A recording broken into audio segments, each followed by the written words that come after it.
Nos acompaña el ex congresista, ya lo iba a maldecir ahí, congresista, ahora decirte congresista y decirte cosas feas, al ex congresista y ex ministro de Justicia, Aurelio Pastor, para poder descifrar qué pasa después de este voto de confianza que le ha dado nuevamente el Congreso al Gabinete del Solar. ¿Cómo está, doctor Pastor? Gracias muchas gracias por esta invitación. Qué bueno este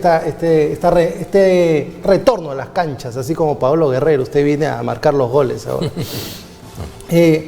Doctor Pastor, la gente después, nosotros hemos abierto los teléfonos, hemos entrevistado en las calles, y la gente quería que se dé la confianza. La gente no quería una confrontación. La gente quiere que la clase política se ponga de acuerdo.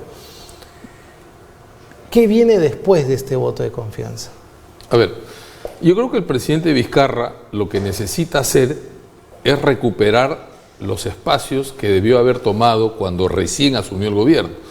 Porque después de haber sustituido a Pedro Pablo Kuczynski, sin tener un grupo parlamentario consolidado, lo que necesitó fue estructurar su bancada, aunque sea pequeña, darle disciplina, orden y funciones, y establecer alianzas con otras bancadas que le puedan dar a él gobernabilidad. No lo hizo, prefirió... Pero sí hubo una reunión del presidente Vizcarra con las fuerzas políticas, supuestamente había un acuerdo y se patea el tablero. Pero el acuerdo luego no fue implementado a la hora de los hechos, o sea, sirvió para una foto, pero no sirvió para materializar acuerdos, que es lo que necesita el país.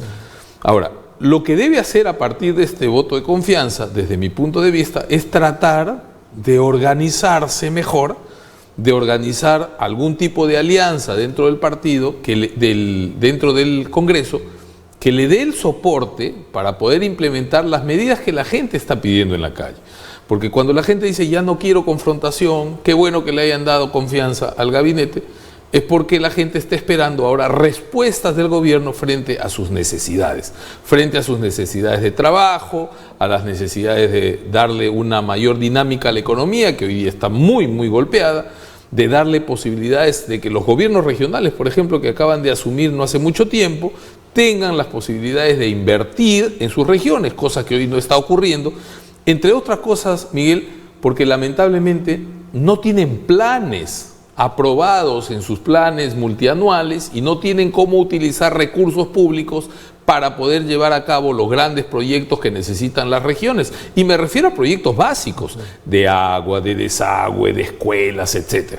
Entonces, creo que es un momento importante, a partir de este voto de confianza, para que el gobierno busque consolidar espacios de mayor concertación en el Parlamento, pero al mismo tiempo aproveche esta relación que ha tenido hace unos días con los gobiernos regionales y les dé todo el soporte técnico para que puedan aprobar sus planes, cosa que no es muy rápido, porque generalmente incorporar un proyecto en el plan implica más o menos un año de trabajo, ¿no es cierto? Por lo menos, y poder garantizar que con eso, en los próximos meses, va a empezar a fluir la inversión pública en las regiones, generando una mayor dinámica en la economía, en los puestos de trabajo del sector privado y una mejor sensación de seguridad y de satisfacción de la ciudadanía. Ojalá que lo haga, porque le quedan 2 años y entonces si no, el recuerdo que va a quedar del presidente es el recuerdo de un presidente que más o menos bravucón ha ido a pechar permanentemente al Congreso, aprovechando que todo el mundo quiere tirarle palos al Parlamento. Pero eso no soluciona los problemas de la gente. Entonces, es un buen momento para articular lo que yo creo que debe hacerse. Ese es el rol del Ejecutivo. ¿Y cuál debe ser el rol del Parlamento para ayudar a encontrar yo creo que el Parlamento, en la medida en que el gobierno muestre verdadera voluntad en fortalecer institucionalmente el país y en dinamizar la economía, creo que el gobierno, sobre todo los sectores responsables del Congreso, van a acompañar al Congreso, que es lo que corresponde. Lo que ha pasado es que hemos escuchado algunas voces absolutamente discrepantes con el Ejecutivo por la manera como el Ejecutivo se ha dirigido al Parlamento en la semana previa, por el discurso, el tono del discurso presidencial. De ahí baja, el día de la presentación, Salvador del Solar baja el tono, y eso es lo que también inclina a que algunos... manera, y además también es cierto que hay un sector importante del Parlamento que no quiere forzar las cosas para generar una crisis a tal punto que tenga que disolverse el Congreso. Entonces creo que es un buen momento para que cada uno empiece a hacer el trabajo que le corresponde hacer. Pero no hay que olvidar que la iniciativa en un país de una tradición presidencialista, donde generalmente el presidente lidera grandes espacios de la opinión pública nacional, en este país, como el que nosotros tenemos, necesitamos que el primer paso siempre lo dé el presidente. Entonces ese es el gran reto y la oportunidad que puede tener Vizcarra para que pueda, al final de sus 2 años, demostrar algo positivo, cosas mejores para un país que esté esperando que eso suceda. Ahora, doctor Pastor, ok, el problema es que estamos en un momento en que nadie confía en nadie, todavía se vienen los destapes de OAS y todo el club de la construcción, Graña Montero se ha metido ahora de colaborador eficaz, hay confianza, son los actores políticos de hoy tienen la legitimidad para este diálogo, para este acuerdo. Bueno, si vamos a buscar dónde está la legitimidad, entonces podríamos encontrar dificultades en todas las instituciones. Yo lo que creo es que siendo instituciones por lo menos constitucionalmente legítimas, tienen que utilizar los espacios que quedan para poder buscar fórmulas de encuentro. Y ahora que mencionas, por ejemplo, los casos de investigación, va a ser muy importante también que haya un comportamiento mucho más prudente de las instituciones, especialmente el Ministerio Público y del Poder Judicial, con respecto a la manera como se llevan a cabo las investigaciones. Por lo pronto la Corte Suprema ya le puso fecha, 9 de julio, a esta reunión de todos los magistrados de la Corte Suprema, donde además van a participar a través de sus ponencias abogados y especialistas en la materia, para poder definir el marco preciso en el tema de las prisiones preventivas y se deje de utilizar esta carnicería que inclusive el día de hoy hemos visto una noticia que a mí me pareció exageradísima, cuando la Fiscalía plantea inclusive la prisión preventiva de una profesora que ha tenido un problema y que está siendo investigada por un delito culposo, no doloso, ¿no? Entonces ya esta exacerbación, este extremismo en las cosas que viene pidiendo el Ministerio Público y que a veces lo acompañan algunos jueces de las instancias menores, tiene que parar. Tiene que haber un orden para que todo el país se encamine también en las materias de las investigaciones también, pero de una manera ponderada, razonable, respetando los derechos fundamentales de las personas. ¿Siente que un sector del Ministerio Público, del Poder Judicial, se ha politizado en estos casos? Bueno, ¿hay injerencia o politización? ¿Usted cómo lo calificaría? Lo que hemos visto en los últimos tiempos es que hay una sincronización, ¿no?, entre las solicitudes, los reclamos o las presiones de un grupo vinculado a determinados sectores políticos que no necesariamente están representados en el Congreso, con las decisiones que han venido tomando en determinadas investigaciones, tanto el Ministerio Público como el Poder Judicial. Y lo que nosotros necesitamos en el país son instituciones que sean objetivas y que realmente sean autónomas, no en su dependencia interinstitucional, no una autonomía del Ministerio Público con respecto al Palacio de Gobierno o del Poder Judicial con respecto al Congreso, etcétera, sino una autonomía con respecto a otro tipo de protagonistas de la escena nacional, especialmente algunos grupos de presión que vienen direccionando investigación. ¿Y qué es lo que siente mucha gente? ¿Y esa autonomía se logra con el presidente presidiendo la reforma judicial? Bueno, el presidente también está en una situación difícil, ¿no? Porque él mismo está involucrado en 48 investigaciones y entonces él mismo se muestra un lado débil cuando empieza a pechar a todos los demás investigados. Entonces, eso mismo demuestra que necesitamos ponderación, tranquilidad, firmeza, que las investigaciones avancen, pero que avancen dentro del cauce regular de la ley, sin hacer de la justicia un circo, porque ese circo es el que está generando también intranquilidad en la economía y el que está perjudicando enormemente la posibilidad de que la gente pueda conseguir trabajo, o pueda conseguir ingresos mejores, o pueda cumplir con sus obligaciones bancarias, financieras y familiares en el país. Doctor Pastor, quiero ir a otro tema. El actual ministro de Justicia, usted ha sido ministro de Justicia, Vicente Ceballos, se ha pronunciado sobre el rol empresarial del Estado, cosa que no es muy común. ¿Cree que esto es una visión del gobierno? ¿Está bien que un ministro de Justicia se pronuncie sobre ese tipo de cosas? ¿Cuál cree que es el rol que debe tener el gobierno? ¿O es que al no existir rumbo aparecen pues estas ideas? Bueno, hay varias posibilidades, ¿no? Una posibilidad puede ser que al no existir rumbo, efectivamente cada uno se dispara por su lado. Es lamentable la opinión del ministro, porque es una opinión que lo único que genera es una mayor incertidumbre en los agentes económicos y políticos también del país.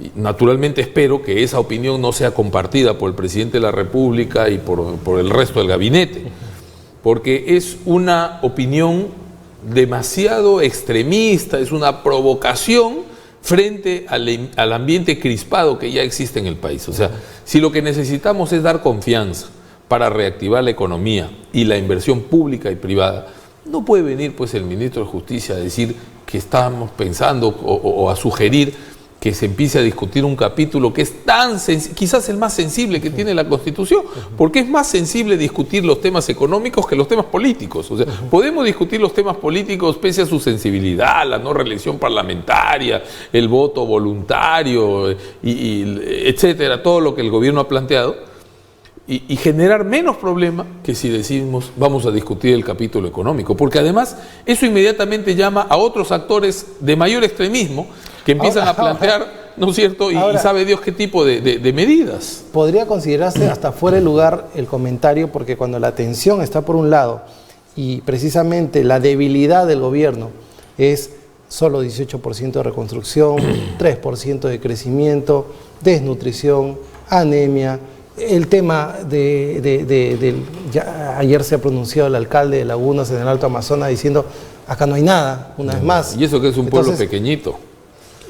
El desviar la atención al tema económico es una locura en este momento. Pero además si fuera un globo de ensayo, como alguno lo ha sugerido, es un pésimo globo de ensayo, porque es tratar de apagar un incendio con gasolina. Esa es la verdad. Y ponerle allá esta crispación nacional un elemento adicional tan sensible como el tema económico, ya da la impresión que alguien está queriendo jalar la alfombra de manera definitiva para provocar cualquier tipo de locura en el país. Y eso no va de la mano de lo que el mensaje del Premier, que llegó un poco más tranquilo al Congreso, y no va de la mano además de la mayoría, como muchos se expresaron a la hora del voto. Yo naturalmente he compartido y comparto el voto institucional que emitió finalmente el APRA, no solamente como militante, como miembro de la dirección política, absolutamente, siempre. Correcto. Y además miembro de la dirección política, de manera que comparto totalmente. Pero entiendo también el voto de una mayoría que tiene una posición distinta. Pero que esa posición distinta hoy día resuelva los problemas que estamos reclamando desde otro lado. O sea, los que tú acabas de mencionar, el tema de la anemia, la reconstrucción, la atención de las localidades que lo necesitan ahora urgentemente con lo que ha pasado en los últimos días por los sismos, mejorar la calidad educativa, mejorarla de verdad, no mejorarla con porque ya las voces van subiendo con respecto a que los exámenes que se hicieron algunos años anteriores para ver si los chicos habían mejorado, eran exámenes que fueron resueltos antes de que los chicos rindan las pruebas. Entonces, eso no es correcto. Ya que habló de su militancia, esta reforma política que estoy tratando de leerme hasta la última hoja, hasta el último detalle para no ser impreciso, Mauricio Mulder descalificó los proyectos presentados por no haber sido hechos o consultados con gente que está en política, sino por investigadores que tienen también todo el derecho de participar como cualquier ciudadano. ¿Ha podido evaluar los documentos de reforma política presentados por el Ejecutivo? ¿Cree que esa es la solución? ¿Creen que partidos como el APRA se podían fortalecer con esta reforma política? Mira, para empezar, no hay nada nuevo en las reformas planteadas por el Ejecutivo, porque muchas de ellas se vienen discutiendo desde la década anterior. O sea, yo he sido presidente 3 veces de la Comisión de Constitución y muchos de estos temas ya han sido planteados, discutidos, sometidos a debate, al voto. Entonces acá no es que sea algo novedoso y tampoco es, como lo dicen algunos con absoluta certeza, tampoco es que la aprobación de estos proyectos va a cambiar radicalmente el desarrollo del país. O sea, el Perú no va a ser otro como no fue otro al día siguiente del referéndum que se hizo el año pasado. Correcto. Pero sí conviene la pena evaluar algunas cosas. Por ejemplo, personalmente creo que los procesos electorales generales, me refiero cuando elegimos presidente de la República y Congreso de la República, desde mi punto de vista, deberían empezar convocándose a procesos de elecciones internas de todos los partidos políticos. O sea, yo sí creo, y en su momento lo sostuve, que el proceso electoral general debe incluir el proceso de selección interna de los partidos políticos. Algunos deniegan, van a decir, ¿por qué? ¿Por qué va a venir el Jurado Nacional de Elecciones a hacer mis elecciones internas? ¿Por qué va a venir la OMPE a meterse en mis elecciones internas? Pero yo sí creo, personalmente, que así debería ser, que tomando el universo de la militancia de cada partido político, deberían haber sorteos para generar mesas, debería haber votación universal para que cada militante con un voto decida quiénes son sus candidatos en cada una de las circunscripciones. Pero ahí hay un punto, por ejemplo, elección estoy abierta. Totalmente de acuerdo. No abierta. Claro, cuando debería ser elección de sus militantes, ¿no? Elección de los militantes. Ahora, si existen ciudadanos que no participan, no están inscritos, no son militantes de ningún partido y quieren participar de las elecciones internas, yo les daría la opción de participar en uno de los partidos, no en todos, para que no vayan votando de uno en uno. Claro. Y además esas elecciones internas deberían ser el mismo día, o sea, programadas a nivel nacional para que ese mismo día en locales públicos todos los militantes y las personas que no son militantes que se hayan inscrito para votar en un determinado partido vayan y depositen su voto y entonces a las pocas horas o en la noche tengamos ya y sepamos quiénes los van a representar legítimamente. Además, lo extraño es que la reforma es propuesta por un presidente que no tiene estructura política. Así es. Bueno, es que lo que pasa es que en los últimos años, ¿no? A raíz de todo lo que empezó a finales de los 80, inclusive con la aparición de Ricardo Belmont en la contienda electoral municipal de ese momento, muchos de los actores políticos responden a sus propios criterios y no a estructuras partidarias. Y ese es uno de los problemas que tiene nuestro país, porque nosotros necesitamos instituciones políticas sólidas, que tengan ideas, que tengan propuestas programáticas, que tengan militancias, que participen, que hayan debates, que generen una discusión que luego se traslade al Parlamento Nacional o a otras instancias de gobierno local, sí, como los municipios, etcétera. Pero no lo hay, porque todo está diseñado precisamente para debilitar a las instituciones políticas. Para terminar, ¿cree que esto va a fortalecer a los partidos? ¿Va a debilitar? ¿Va a atomizar más la política peruana? ¿Van a aparecer más organizaciones? Yo creo que si se hace una reforma debidamente articulada, esto podría fortalecer a los partidos políticos. Pero la discrepancia con varios de estos proyectos no es que los proyectos sean malos, es que no deben utilizarse estos proyectos para los fines que ha buscado el gobierno. Espero que a partir del voto de confianza esto cambie. Por eso no digo busca, sino que buscaba. El gobierno lo que buscaba era que se genere una sensación de arrinconamiento contra el Congreso al que todo el mundo quiere golpear para darse popularidad y para llenarse de aire que no tiene o que no lo consigue en la ejecución de su gobierno. Eso estaba mal.